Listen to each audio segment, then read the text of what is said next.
सद्बुद्धि, सन्मार्ग और कार्य का संकल्प देना, अडिग रहे विश्वास तुम पर, ऐसा अंतः कर देना, मेरे हृदय में आने में तुम्हें कोई संकोच न हो। हे गुरुदेव, मुझे नज़रों से दूर कभी न होने देना। हे गुरुदेव, मुझे नज़रों से दूर कभी न होने देना।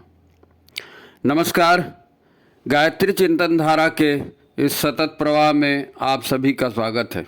मित्रों, हम पूज्य गुरुदेव की साधना की शताब्दी मना रहे हैं। अखंड ज्योत प्रज्वलित हुए 100 वर्ष हो गए, उसकी शताब्दी मना रहे हैं। वंदनीय माता जी के जन्म शताब्दी मना रहे हैं। ये सारे कार्यक्रम देश भर में हो रहे हैं। इन सब के पीछे गुरुदेव का उद्देश्य यही था कि 21वीं सदी में उज्जवल भविष्य का अवतरण हो, मानवता के लिए, सृष्टि के लिए अच्छे दिन आए। इसी के लिए ये अनुष्ठान हिमालयन ऋषि सत्ताओं के निर्देश में पूज्य गुरुदेव ने किया और वही अखंड ज्योत आज भी प्रज्वलित है। किंतु वो उज्जवल भविष्य जो है वो अभी आम लोगों को दिख नहीं रहा है। सब लोग अपनी अपनी मुसीबतों से परेशान हैं और ये कह रहे हैं कि मुसीबतें बढ़ती जा रही। तो उज्जवल भविष्य की बात 21वीं सदी में कही थी, और अगर हम ये सोचते हैं कि आज मुसीबतें बढ़ती जा रही हैं तो इसके पीछे कुछ तो कारण होगा, कोई तो कारण होगा। गुरुदेव ने जिस उद्देश्य से किया और वो कर रहे हैं वो असफल नहीं है, क्योंकि उसके बहुत सारे लक्षण दिख रहे हैं। जो हो रहा था, जो होगा, गुरुदेव ने कहा था, वो सब दिखने लगा है।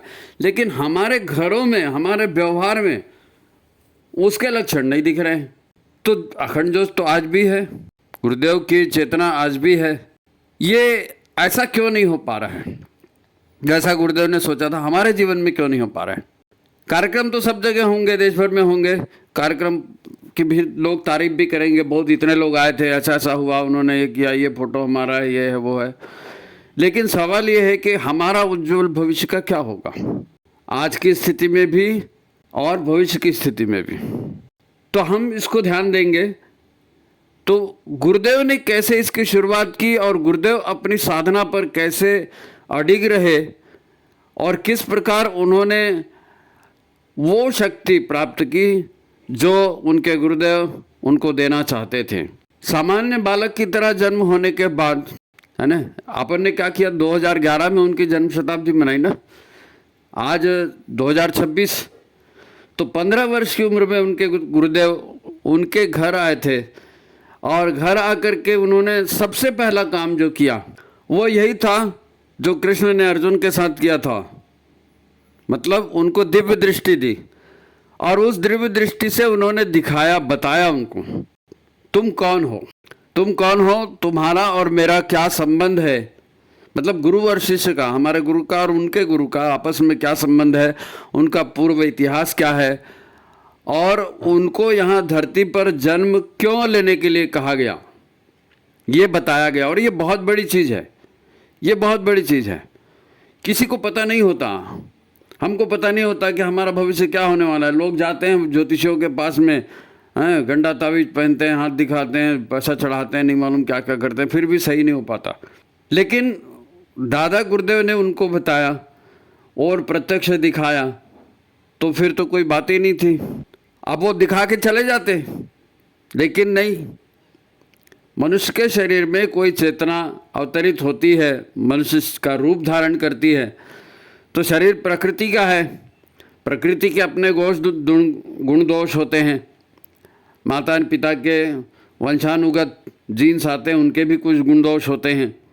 तो उन सब के रहते इतनी दिव्य शक्ति से ओतप्रोत व्यक्ति हो जाए, ये संभव नहीं होता। क्योंकि मनुष्य सिर्फ ये शरीर तो नहीं है ना, मनुष्य शरीर नहीं, कोई मरता है तो हम क्या कहते हैं, उसका शरीर पंचतत्व में विलीन हो गया, लेकिन वो तो है। सामान्य भाषा में हम लोग बड़ी आसानी से कह देते हैं शरीर के 3 भाग है, स्थूल, सूक्ष्म और कारण शरीर। लेकिन सूक्ष्म शरीर ही स्थूल शरीर को बनाता है और सूक्ष्म शरीर को चलाने वाला कारण शरीर है। इधर से ध्यान उठ जाता है, क्योंकि सूक्ष्म शरीर ही मुख्य है। और ये जो सूक्ष्म शरीर गुरुदेव को मिला था, इस सूक्ष्म शरीर को शुद्ध, पवित्र और देव अवतरण के अनुकूल बनाने के लिए उन्होंने कहा ये मैं बोल के चले जाऊंगा ऐसा नहीं होगा, कुछ साधना आपको करनी पड़ेगी। और उन्होंने बताया कि तुम्हारा युग निर्माण, तुम्हारा जन्म चूँकि युग की अवस्थाओं को बदलने के लिए हुआ है, सारे पतन पीड़ा के कारणों को दूर करने के लिए हुआ है, और दुनिया की जितनी बुराई है उनको ख़त्म करके उसकी जगह अच्छाई की स्थापना करना है, धरती को स्वर्ग जैसे बनाना है, इसलिए हुआ है। तो तुमको ईश्वर की सारी शक्तियों को अपने भीतर समाविष्ट करना पड़ेगा। उसके लिए तुमको स्थूल शरीर को सुधारना पड़ेगा, मन को सुधारना पड़ेगा, है ना। सूक्ष्म शरीर और स्थूल शरीर। सूक्ष्म शरीर में क्या आता है? मन बुद्धि चित्त अहंकार। अच्छा, लोग कह देते हैं मन बुद्धि चित्त अहंकार, लेकिन वास्तव में इसमें सबसे महत्वपूर्ण क्या होता है? सबसे महत्वपूर्ण चित्त होता है। चित्त किसे कहते हैं? हम काम कैसे करते हैं, कुछ याददाश्त हमारी है, कुछ मेमोरी है। हम स्कूल में पढ़ते थे, हम नानी के यहाँ जाते थे, हम मेले में गए थे, हमने वो किया था, हमने ऐसा खेला था, हम ऐसा करते थे, कुछ याददाश्त होती है हमारी, कुछ समझ होती है। हम दुनिया को देखते हैं तो कुछ सीखते हैं, लोगों से व्यवहार से सीखते हैं, कुछ पढ़ते लिखते हैं। तो जो भी हमने देखा, जो भी हमने खाया पिया, जो भी हमने अनुभव किया, जो भी हमने ये सारे अनुभव अपने भीतर संग्रहित किए। कैसे संग्रहित किए? कमरे में भर दिए, पेटियों में, सूटकेस में नहीं, सूक्ष्म ऊर्जा के रूप में थे। स्मृतियाँ ऊर्जा के रूप में, कार्य ऊर्जा के रूप में, कार्य के परिणाम ऊर्जा के रूप में, जो कुछ भी है सब ऊर्जा के रूप में। ये ऊर्जा का भंडार है चित्त। जन्म जन्मांतर में हमने जो कुछ भी देखा, जो भी अनुभव किया, जिन विभिन्न योनियों में गए, उन योनियों में हमारे क्या अनुभव थे, ये सारे सूक्ष्म ऊर्जाओं के रूप में चित्त में स्थापित है। और इस चित्त का शोधन, इस चित्त का शोधन, आप बोलेंगे भाई आप चित्त की बात कर रहे हो, गुरुदेव ने विचार क्रांति की बात की थी। हाँ, गुरुदेव ने विचार क्रांति की बात की थी, और सिर्फ इतनी नहीं कही थी, उन्होंने कहा था कि मैं एक व्यक्ति नहीं हूँ, मैं एक विचार हूँ। व्यक्ति नहीं हूँ, विचार हूँ। अब आप कहेंगे आप चित्त की बात कर रहे थे, फिर विचार की बात कर रहे थे, तो हाँ, तो विचार व्यक्ति में उतरते कहाँ से हैं? आप खाली बैठे हैं, चेयर में बैठे हैं, ट्रेन में जा रहे हैं, बस में जा रहे हैं, क्लासरूम में पढ़ाई कर रहे हैं, या प्रवचन सुन रहे हैं, आपके मन में क्या आ रहा है? जब आप जाप करने बैठते हैं तो आपके मन में क्या आता है? जब आप ध्यान करने बैठते हैं तो आपके मन में क्या आता है? वो जो विचार आते हैं, वो जो दृश्य आते हैं, वो जो अनुभूतियाँ आते हैं, वो कहाँ से आते हैं? वो अंदर स्टोर है चित्त में, वो चित्त में स्टोर है। और चित्त में से ऊर्जा जब बाहर निकलती है तो वो विचार के रूप में निकलती है। चित्त से ऊर्जा बाहर निकलती है सक्रिय होने के लिए, उसमें प्राण जुड़ता है, व्यक्ति सक्रिय होता है, तो वो चित्त की ऊर्जा निकलती किस में है? विचार में, विचार में। इसलिए गुरुदेव ने कहा कि वो एक विचार है, व्यक्ति नहीं है, और उस विचार के पीछे प्राण चेतना है, उस विचार के पीछे ईश्वरीय ताकत है। और ईश्वरीय ताकत और प्राण चेतना आई कहाँ से? उसी को लाने के लिए साधना का उपक्रम बनाया, उसी को लाने के लिए अखंड ज्योत जलाई गई, और अखंड ज्योत को जलाकर रखा गया, और आज तक रखा गया। और सिर्फ इसीलिए रखा गया कि स्मरण दिलाएं, स्मरण दिलाएं। काय का स्मरण दिलाएं? कि मैं शरीर नहीं हूँ, मैं मन नहीं हूँ, मैं चित्त नहीं हूँ, मैं अहंकार नहीं हूँ, अहम तत्वमसि, मैं वही परम तत्व हूँ। यही विचार गुरुदेव के चित्त में भरा था। ये जो 24 लाख के 24 महापुरुष चरण किए, बोलने सुनने में बड़ा अच्छा लगता है, लेकिन इन 24 महापुरुष चरण करने के साथ जो गायत्री का जाप किया, या जो भी उसके साथ अन्न शोधन की प्रक्रिया उन्होंने अपनाई, वो सब आप जानते हैं। लेकिन ये सब किया क्यों? ये शरीर को तपाना और ये 5 तत्वों का शोधन करना, ये सब किया क्यों? इसलिए किया कि चित्त में सारे कषाय कल्मश खत्म हो जाए, सारे संस्कार पूर्व के खत्म हो जाए, और केवल गायत्री बचे, केवल गायत्री बचे। और इसलिए गुरुदेव को गायत्री का ही प्रतिरूप माना गया है, क्योंकि उनके अंदर में सारे कषाय कल्मश और जो भी होते हैं आम मनुष्य में, वो सारे उन्होंने तपा के जला के भस्म कर दिए, और वहाँ केवल गायत्री थी, केवल गायत्री। उसी से चमत्कार में गायत्री ही सृजन करता है, वही चमत्कार करती है। भाई राम के साथ हनुमान जी थे, तो हनुमान जी हमेशा राम राम कहा करते थे, राम की ही बात किया करते थे, राम के ही काम किया करते थे। और वो जो प्रसंग आया था आपको मालूम, उन्होंने सीना फाड़ करके दिखाया कि देखो मेरे अंदर राम ही है, राम लक्ष्मण सीता यही मेरे भीतर में है। तो गुरुदेव के भीतर में भी गुरुदेव ने जो तप किया, जो महापुरुष चरण किया, जिस प्रकार से अन्न शोधन किया, सारे सामाजिक जो रीति रिवाज उस समय चल रहे थे, प्रचलित लोग जो कर रहे थे, वो सब एक तरफ। गुरुदेव ने अपना अलग रास्ता अपनाया और ये किया और अपने चित्त का शोधन किया, इसलिए उनके चित्त में गायत्री, इसीलिए वो जो भी काम करते हैं वो महाशक्ति उनके साथ है। हम लोग भी बोलते हैं ना गुरु गायत्री तो एक ही है, तो गुरु गायत्री एक ऐसे ही नहीं, ऐसे हुई है, इसी अखंड ज्योत के सामने में हुई है और हम भी इसी अखंड ज्योत को दर्शन कर रहे हैं। हम भी इसके साथ में कुछ करें, कैसे करें यही हमको देखना है कि गुरुदेव ने ऐसा ऐसा किया था, हम भी ऐसा कर सकते हैं। जरा कॉन्फिडेंस लेवल हमारा बढ़े तब ना। और इसीलिए गुरुदेव ने ध्यान करके वो शाश्वत स्थापना की शांति कुंज में। आपको मालूम है ना, गुरुदेव ने 5 स्थापनाएं कर रखी हैं शांति कुंज में। आपने देखा है, लेकिन आपको उसका महत्व नहीं मालूम शायद, या आम लोगों को नहीं मालूम रहता। आप तो जानकार हैं, आपको मालूम होगा, लेकिन आम लोगों को महत्व नहीं रहता, क्योंकि गुरुदेव ने अपने आप को बदला ना। गुरुदेव ने अपने मन को, अपने चित्त को और सारे संस्कारों को पुराने मिटा करके गायत्री की स्थापना की। उनको मालूम है कि कैसे होता है ये काम। वो जो व्यक्ति अनुभवशील है, जिसने उस काम को किया है, वो जानता है कि हमारे अगर शिष्य हैं, हमारे अगर बच्चे हैं, इनको भी अगर हमको आगे बढ़ाना है तो हमको कौन कौन सी महत्वपूर्ण बातें इनको बतानी पड़ेगी। इसलिए गुरुदेव ने 5 स्थापनाएं शांति कुंज में की हैं। 5 स्थापनाएं, है ना। सजल श्रद्धा आप जानते हैं, वंदनी माता जी के रूप में उसको बोलो या जैसा भी बोलो, लेकिन बिना श्रद्धा के, आप श्रद्धा और विश्वास के, आप तो आध्यात्मिक क्षेत्र में कभी आगे जा ही नहीं सकते। अपने दुखों को दूर करना है, ईश्वर से जुड़ना है, तो श्रद्धा और विश्वास तो बहुत जरूरी है। दूसरा प्रज्ञा, प्रखर प्रज्ञा। प्रखर प्रज्ञा मतलब बुद्धि का परिष्कार, अपनी बुद्धि को परिष्कृत करके ईश्वरीय चेतना से जोड़ना, है ना, प्रखर प्रज्ञा।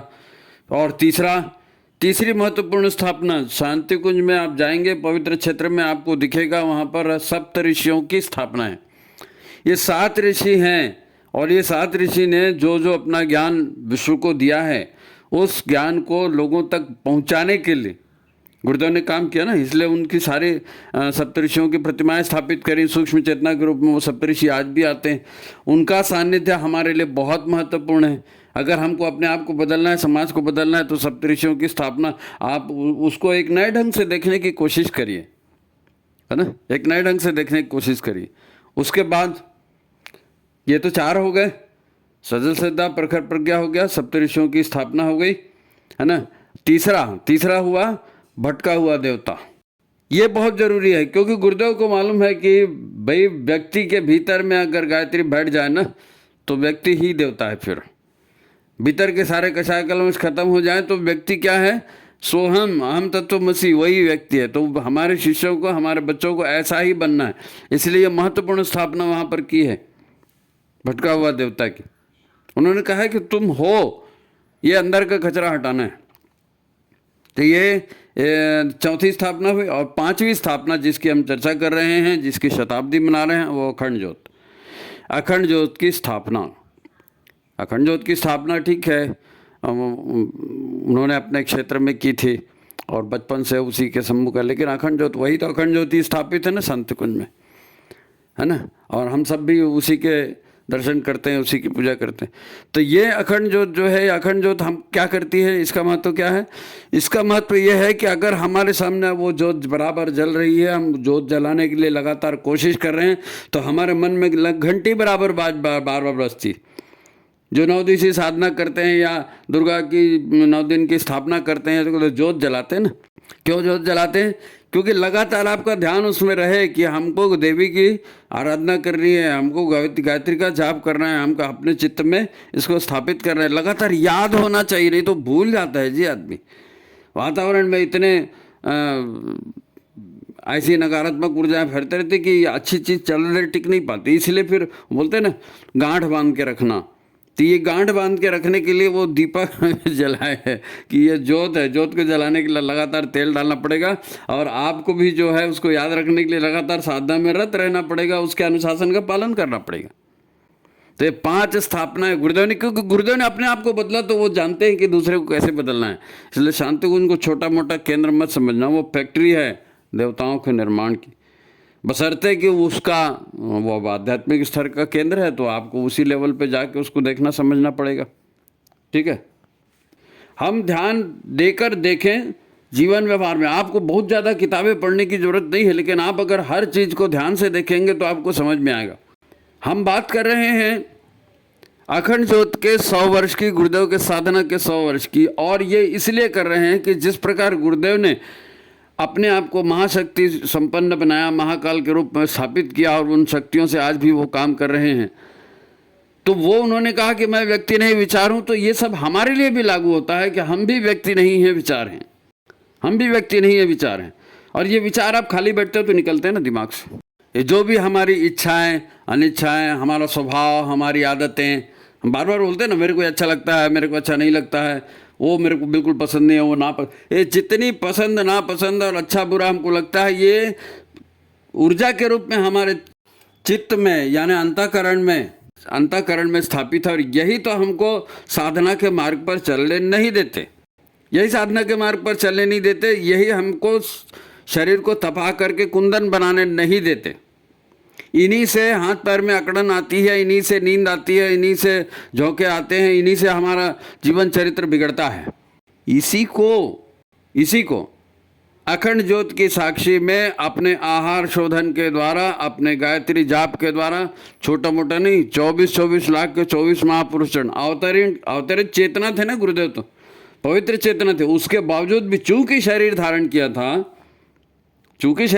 किया था तो उसके साथ पंचतत्व सब आते हैं ना, संस्कार उसके, तो उन संस्कारों से मुक्त होकर के और अपने आप को अहम तत्वमसी के स्तर तक शुद्ध पवित्र करने के लिए गायत्री तो चाहिए ना। हम लोग कह देते हैं कषाय कलमश काटना, कषाय कलमश, किसी को समझ में नहीं आता कषाय कलमश क्या होते हैं। कषाय कलमश वो सारी नकारात्मक ऊर्जाएं हैं, वो सारे भाव संकलन हैं, वो सारी स्मृतियां हैं, वो सारे संस्कार हैं, आदतें हैं, जो कि हमको पतन के मार्ग पर, दुख के मार्ग पर, क्लेश के मार्ग पर, बीमारियों के मार्ग पर और संघर्ष के मार्ग पर ढकेलती हैं। उन कषाय कलमशों का नाश करने के लिए गुरुदेव ने ये सब किया। आज भी अखंड ज्योति है, आज भी हम ये सब कर सकते हैं। गुरुदेव ने युग निर्माण के लिए क्या, हम कम से कम व्यक्ति निर्माण के लिए कर सकते हैं। आप कहेंगे हमारी उम्र 60 साल हो गई, 70 साल हो गई, 80 साल हो गई, तो हम क्या करें? तो भैया इसके बाद उम्र हो गई मतलब शरीर की उम्र हो गई। आपकी क्या उम्र है? उम्र शरीर की होती है, आपकी क्या उम्र है? आप तो शरीर छोड़ दोगे, फिर जाओगे सूक्ष्म शरीर के रूप में, तो यही सारी स्मृतियाँ, यही सारी आदतें, यही सारा स्वभाव, यही सारी जो है आदत, इनको लेकर के आप अगला शरीर धारण करोगे, तो यही तो कंटिन्यू चलेगा। इन्हीं कर्मों के फल को लेकर के जाएंगे, तो जो लेन देन यहाँ छूटा है उसकी को तो अगले जन्म में पूरा करेंगे। तो साधना के लिए कोई उम्र की बात नहीं है, साधना के लिए कोई समय की बात नहीं है। जब आँख खुले तभी सवेरा। और इससे अच्छा मुहूर्त क्या हो सकता है कि पूज्य गुरुदेव के साधना के 100 वर्ष मनाए जा रहे हैं, अखंड ज्योति की स्थापना के 100 वर्ष मनाए जा रहे हैं। वो अखंड ज्योति की ऊर्जा, वो गुरुदेव के तप साधना का उदाहरण और वो गुरुदेव का पूरा जीवन चरित्र हमारे सामने में है। आज हमारे लिए मुख्य बात क्या होती है? पैसा कम पड़ रहा है जी, बीमारी ठीक नहीं हो रही जी, उसकी शादी में जाना है, उसको ये लेन देन करना है, उसको ऐसा करना है, उसने मेरा बिगाड़ दिया, वो खेत ऐसा हो गया, वो मार्केट ऐसा हो गया, बाजार ऐसा हो गया। इसी में तो लगे। गुरुदेव भी चाहते तो यही कर सकते थे। गांव में जहां उनका जन्म हुआ था, तो गांव वाले और जो कुछ भी करते हैं वो गुरुदेव भी कर सकते थे। अरे कम से कम पढ़ लिख के हमारा बच्चा डॉक्टर बनेगा या फलाना बनेगा या इस टाइप का तो हो सकता था। इसीलिए उस 15 साल की उम्र में उनके गुरु आए और उनको सचेत किया। यानी अवतारी चेतना होगी, उसको भी सचेत करना पड़ता है। इसलिए हम सबको सचेत करने के लिए ये जन्म शताब्दी का पर्व फिर से मना रहे हैं कि सचेत हो जाइए, जागृत हो जाइए। स्वयं राष्ट्र जागृयाम पुरोहिता, राष्ट्र को जागरण करना है, अपने आप को जागरण करना है। तो अपने आप का जागरण ये कैसे होगा, उसकी कौन कौन सी सूक्ष्म शक्तियाँ हैं, इन सब को अपन अभी देखेंगे आज के इस कार्यक्रम में। आपसे अनुरोध है, जन्म शताब्दी के कार्यक्रम है, साधना के महत्वपूर्ण कार्यक्रम है। आप इसको जन जन तक पहुंचाने में सहयोग कीजिए, वीडियो को लाइक कीजिए, ज़्यादा से ज़्यादा शेयर कीजिए, ताकि लोगों के बीच वो भाव जाए। ऐसा ना हो कि हम कार्यक्रम तो कर लें और हमारा प्रयोजन पूरा ना हो। प्रयोजन क्या है? प्रयोजन तो व्यक्ति निर्माण है ना। प्रयोजन हम सुधरेंगे, प्रयोजन धरती स्वर्ग है, ये प्रयोजन है। तो ये प्रयोजन पूरा होना चाहिए, है ना। इसलिए आप वीडियो को लाइक शेयर कीजिए। जिन्होंने लाइक शेयर नहीं किया है तो फिर अपन आगे बढ़ेंगे। हम इस शताब्दी कार्यक्रम में शामिल हैं या हम इस शताब्दी के कार्यक्रम अपने स्थान पे कर रहे हैं, तो एक बात हमको हमेशा याद रखनी चाहिए, एक बात हमेशा याद रखनी चाहिए। गुरुदेव ने कहा था कि मनुष्य अपने भाग्य का निर्माता आप है। अब इसको जरा उलट करके देखो, क्योंकि हमने कहा ना आपको जागृत रहना है, सचेत रहना है, और केवल रटी रटाई बातें नहीं जी। समारोह में शामिल हो गए, हाँ हम भी शामिल हो गए, तो क्या करोगे? पुण्य की गठरी मिलेगी 10 किलो पुण्य, उसको लेके आना है? नहीं है, समझना है बात को, समझ के अपने आप के ऊपर उसको लागू करना है ना। तो जब गुरुदेव कहते हैं कि मनुष्य अपने भाग्य का निर्माता है, आप है, तो मनुष्य अपने दुखद परिस्थितियों का निर्माता भी खुद है, मुसीबतों का निर्माता भी मनुष्य खुद है। तो हम जब खुद मुसीबतें बना रहे हैं, हम जब खुद अपने लिए कष्टकारी स्थितियां पैदा कर रहे हैं, तो हमारा ही काम है कि हम उसको सुधारें, नहीं तो जिंदगी भर रोते रहें, हाँ मेरे साथ ऐसा हो गया, हाँ मेरे साथ ऐसा हो गया। तो किसने किया? मनुष्य अपने भाग्य का निर्माता आप है। भाग्य अगर बुरा हो गया तो आपने बुरा किया, अपने भाग्य को बुरा बना दिया। तो अपने भाग्य को अच्छा बनाना है और इसके लिए होश में आना है, जागृत होना है। भैया अखंड ज्योत तो जली 100 साल पहले, लेकिन आज उसको फिर से याद क्यों दिला रहे? क्योंकि समस्या अभी सुलझी नहीं है। व्यक्ति का जीवन अभी दर्दनाक है, व्यक्ति का परिवार अभी दर्दनाक है, समाज अभी दर्दनाक स्थिति में है। इसलिए अखंड ज्योत की जरूरत है, इसलिए साधना की जरूरत है, इसलिए गुरुदेव की जरूरत है। बात को समझना पड़ेगा। वो बोलते हैं ना, त्रेता सतयुग में जो है हिरण्यकश्यप राक्षस हुआ था, और उसका जो है देवताओं ने, विष्णु भगवान अवतारी चेतना थे ना, उन्होंने उनका जो है उनको मारा राक्षस को। तो सतयुग में 4 अक्षर का था वो, हिरण्यकश्यप बोलते हैं ना, तो हिरण्य बोलो हिरण्य और ये 4 अक्षर हो गए। तो सतयुग में 4 अक्षर का राक्षस था, है ना। और त्रेतायुग में 3 अक्षर का राक्षस था, रावण है। और द्वापर युग में 2 अक्षर का राक्षस था, कंस, है ना। और कलयुग में एक ही अक्षर के नाम वाला राक्षस है, एक ही अक्षर के नाम वाला, और उसी राक्षस से सब परेशान है। और उसी राक्षस का दहन करना, और वो खुद को ही करना पड़ेगा, क्योंकि उस राक्षस का नाम है मैं, एक ही अक्षर है। गुरुदेव ने कहा अपना भाग्य आप बनाइए, तो एक ही अक्षर है राक्षस मैं। इस मैं से ही है मैं, मेरा सम्मान, मेरी इज्जत, मेरा पैसा, मेरे लोग, मेरा आदमी, मेरी पोस्ट, मेरा ये, मेरी इंसल्ट, ये इसी से तो सारी दुनिया गड़बड़ाई है ना। मेरी मर्जी होगी मैं खाऊंगा, मेरी मर्जी होगी मैं सोऊंगा, मेरा शरीर है मैं देख लूँगा, ये मैं के ही चक्कर में सब गया। और ये मैं कहाँ से आ रहा है? ये मैं आपके अंतःकरण से आ रहा है। अंतःकरण में क्या बताया था अपन ने? चित्त में यही चीज़ें भरी है, तो यही चीज़ उभर के सामने में आ रही है। इसी चित्त का तो शोधन करना है। और ये शोधन अगर आपने इस अखंड ज्योति की जन्म शताब्दी के समय में करने का संकल्प नहीं लिया और नहीं किया, तो कब करेंगे? और इसके बाद तो और क्या संभावना दिखती, बताइए आप। देखो आपने जो है ना बहुत से प्रवचन सुने होंगे, बहुत सी किताबें पढ़ी होंगी, है ना, और बहुत से लोगों के साथ सत्संग भी किया होगा। उससे परिवर्तन होना चाहिए, लेकिन ये परिवर्तन नहीं होता है। ये परिवर्तन ऐसे नहीं होता। परिवर्तन होगा जरूर, लेकिन जिस तरीके से होना है उसी तरीके से होगा, क्योंकि उसमें विचार शामिल है, मन शामिल है, संस्कार शामिल है। ये सूक्ष्म ऊर्जाएं हैं। सूक्ष्म ऊर्जाओं के स्तर पर परिवर्तन लाना पड़ेगा।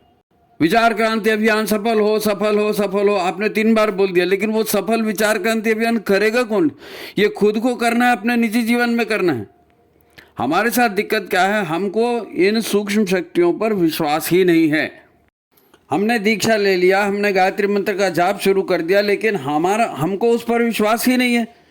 हमको ये लगता है कि गुरुदेव ने कर दिया क्योंकि वो तो अवतारी चेतना थे, उन्होंने कर दिया क्योंकि वो तो महान थे, उन्होंने ऐसा कर दिया क्योंकि उनके पीछे कोई पारिवारिक झमेला नहीं था। अरे बाबा, सबके पीछे पारिवारिक झमेला रहता है। क्या गुरुदेव के पीछे पारिवारिक झमेला नहीं था?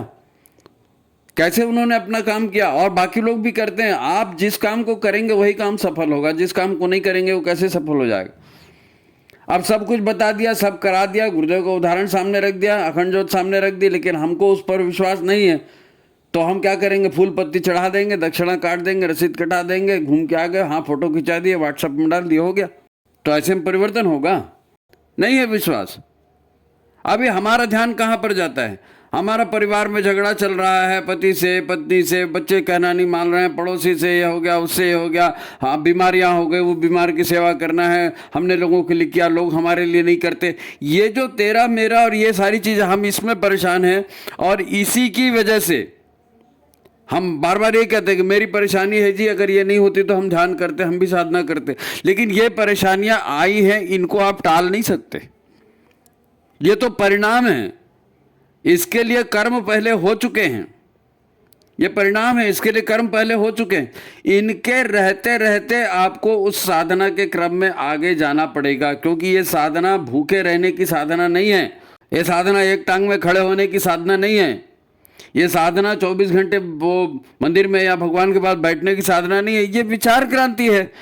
मेरे मन में क्या विचार चल रहे हैं, मेरे मन में कौन से भाव उठ रहे हैं, उन भावों को, उन विचारों को महत्व देना है कि नहीं देना है। जब हम ये तय कर लेते हैं कि हम सुधरेंगे, तो हम कब सुधरेंगे? हम तब सुधरेंगे जब हम ये अनर्थपूर्ण विचारों की उपेक्षा करना शुरू कर देंगे। विचार तो आएंगे, उठेंगे, अंदर में चित्त में है तो आएंगे, लेकिन किस विचार पर काम करना है, किस विचार पर प्राण लगाना है, ये तो हमारे ऊपर है ना, हमारी जीवंतता के ऊपर है, हमारी जागृति के ऊपर में है। जिन विचारों पर ध्यान नहीं देना है, हम उन विचारों पर ध्यान देंगे तो पूरी जिंदगी उसी में खप जाएगी। भाई दुख मिल रहा है ठीक है, सुख मिल रहा है ठीक है, एक आदमी है, पेशेंट है, हॉस्पिटल में पड़ा है, तो मन में वहाँ पड़े पड़े भी तो मौन मानसिक जाप कर सकता है, वहाँ पड़े पड़े भी तो प्रायश्चित का विधान कर सकता है कि भाई मैंने लोगों को ये कष्ट दिए थे, ये तकलीफ दिए थे, हे भगवान मेरे को माफ़ करना, ये ऐसा। आप अपने प्रायश्चित तो कर सकते हो, आप अपना जाप तो कर सकते हो, आप अपने चित्त को साफ तो कर सकते हो, अस्पताल में पेशेंट के रूप में पड़े हो तो भी कर सकते हो। भाई हम अपनी जीभ पर संयम रख सकते हैं, जीभ पर संयम मतलब अपनी वाणी पर हम क्या बोल रहे हैं, कैसे बोल रहे हैं, उसका क्या परिणाम निकलेगा। हम अपने जीभ पर संयम रख सकते हैं, मतलब हमको क्या खाना चाहिए, क्या नहीं खाना चाहिए, हैं। हम अपने समय पर, मेरा टाइम कहाँ पास हो रहा है, उस पर हम संयम रख सकते हैं, उस समय का सदुपयोग कर सकते हैं, उसमें कुछ अपने बेहतरी के लिए भी, मेरा जीवन कैसे अच्छा होगा, मेरे परिवार का जीवन अच्छा कैसा, मेरी आत्मा शुद्ध कैसे, उसके ऊपर हम कुछ काम कर सकते हैं। इंद्रिय संयम, विचार संयम, ये विचार संयम की तो बात, विचार क्रांति टोटल विचार संयम की बात। सारा जो कुछ भी ब्रह्मांड बना है ये केवल ईश्वर के विचार से बना है ना, एकोम बहुश्यामी। गुरुदेव ने भी कहा मैं व्यक्ति हूँ, मैं विचार, व्यक्ति नहीं हूँ, मैं विचार हूँ। हम भी व्यक्ति नहीं, हम भी विचार हैं, तो हम अपने विचारों का ही संशोधन कर लें तो बैठे बैठे जिस मुसीबत में हम जी रहे हैं, इस मुसीबत में भी हम रास्ता निकाल सकते हैं, इस मुसीबत में भी रास्ता निकाल सकते हैं। द्रौपदी ने रास्ता निकाला था, ऐरावत हाथी को मगर ने पकड़ लिया था, उसने रास्ता निकाला था, ईश्वर का नाम वहाँ लिया था। नहीं साहब मैं तो पानी पीने आया, पहले पानी पीऊँगा, नहीं साहब पहले, ऐसा नहीं होता है। ईश्वर को पुकारना, ईश्वर के रास्ते पर चलना, गुरु को पुकारना, गुरु के रास्ते पर चलना, यही तो मेन बात है। दुख तो आएंगे ही जाएंगे, जैसे आए हैं वैसे जाएंगे, क्यों नहीं जाएंगे। जैसे जीवन मिला वैसे जीवन खत्म भी होगा, शरीर मिला शरीर खत्म भी होगा, क्यों नहीं होगा। सवाल वो नहीं है, सवाल ये है कि हमको गुरुदेव ने कितने मुश्किल से ढूंढा है, हमको वंदनीय माता जी ने कितने मुश्किल से ढूंढा है। 9 अरब की जनसंख्या में कितने करोड़ लोगों को ढूंढा होगा और उनको बुलाया होगा, और बुला करके शांति कुंज की स्थापना दिखाई होगी, साहित्य दिखाया होगा, संस्कार पद्धति दिखाई होगी, साधना पद्धति दिखाई होगी। भाई गुरुदेव ने जो सबसे महत्वपूर्ण चमत्कारिक चीज़ है, आप हर चीज़ चमत्कारी है जी, क्या बताएं। एक दैनिक साधना करने के लिए उन्होंने कहा है, और दैनिक साधना का ही सूत्र आप पकड़ लो, सावधान जागृत होइए। गुरुदेव ने कहा सावधान, कमर सीधी, कमर सीधी मतलब सम्मान के साथ, अरे अरे मरे मरे नहीं, दोनों हाथ गोद में, मतलब शांति से आप रहें और देखें दुनिया का क्या काम चल रहा है। हमारे काम करने के लायक है तो करें, नहीं करें तो शांत रहें, कोई दिक्कत नहीं है।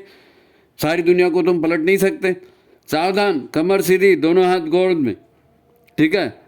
उसके बाद क्या कहा, मन शांत, वासना शांत, तृष्णा शांत।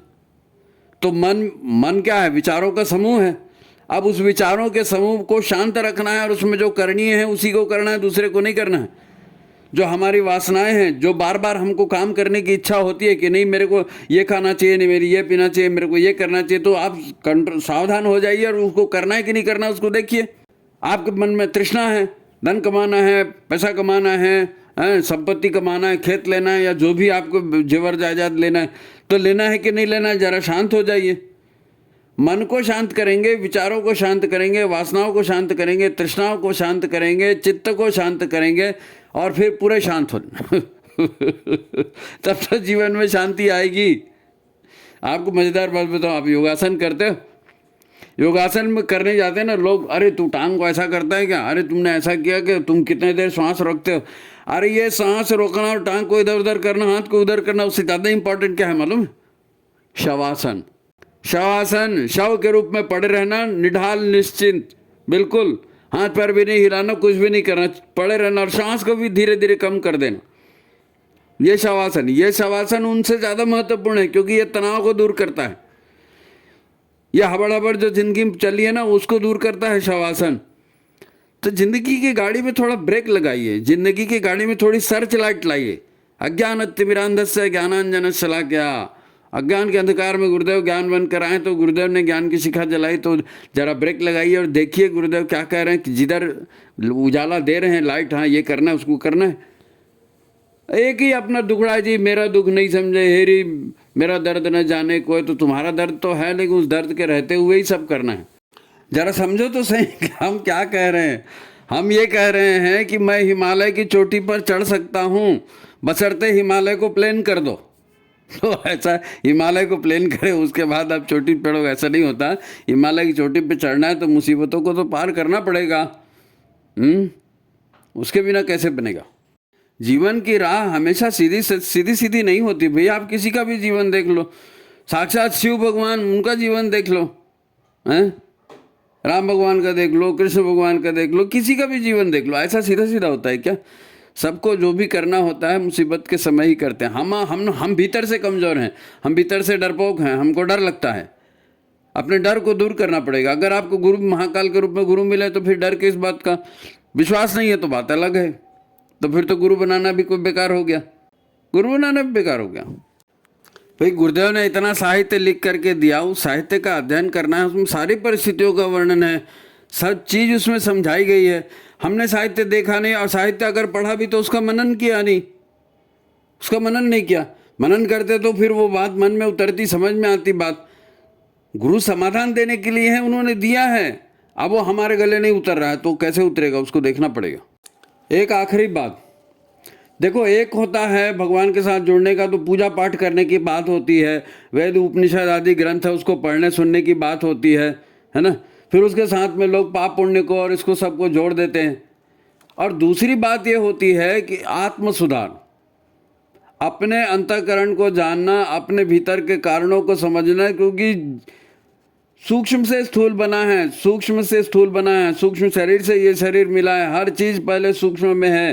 तो सूक्ष्म क्या, कौन सी ऊर्जाएं हैं, कैसे ऊर्जाएं वो काम करती है, उस पर देखना पड़ेगा। बहुत से लोग रहते हैं पूजा पाठ करते हैं, हमने ये स्तोत्र पढ़ा, हमने ये महाभारत इतने बार पढ़ी, रामायण इतने बार पढ़े। अरे भाई पढ़ी ठीक है, लेकिन समझ में क्या आया, व्यवहार में क्या उतरा, जीवन में क्या उतरा है? हमारे काम गलत है, हमारा दृष्टिकोण गलत है, तो उस काम और दृष्टिकोण को सुधारने की बात थी ना। गुरुदेव ने आत्म सुधार की बात की है ना, साधना की बात है। भाई ज़्यादा आप पढ़ोगे तो पढ़ना भी आपको अहंकारी बना देगा, ज़्यादा पैसा कमाओगे तो पैसा भी आपको अहंकारी बना देगा, है। साधना जो है ना, जीवन साधना है, ये दुखों से मुक्ति के लिए की जाती है। और साधना अंतःकरण की ऊर्जाओं को समझ करके, कार्य और परिणाम को समझ करके, संयम के साथ अपने आप की जाती है ना। जो जस करही तो तस फल चाखा, बोला तुलसीदास जी ने। तो जो जस करही मतलब ये भीतरी के विचारों को और कर्मों को और इन्हीं को सुलझाने की बात है ना, भावनाओं को सुलझाने की बात। तो ठीक है, जन्म शताब्दी है ना, अखंड ज्योत की शताब्दी, गुरुदेव की साधना की शताब्दी, आपको क्या बोलते हैं, मुबारक हो। आपको वास्तव में मुबारक हो, है ना, आपके लिए अच्छा हो, और आप इससे कुछ न कुछ प्रेरणा प्राप्त करें और अपने जीवन को सफल बनाएं, धन्य बनाएं। गुरुदेव की ऊर्जा, माता जी, वंदनी माता जी की ऊर्जा आपके साथ सदा बनी रहेगी, है ना। इसी शुभकामनाओं के साथ आज की बात को समाप्त करते हैं। वीडियो अगर अच्छा लगा है तो इसको लाइक कीजिए, शेयर कीजिए, और ये संदेश है, शताब्दी संदेश है, इसको जन जन तक पहुँचाइए आप, ठीक है। तो सभी को प्रणाम, नमस्कार।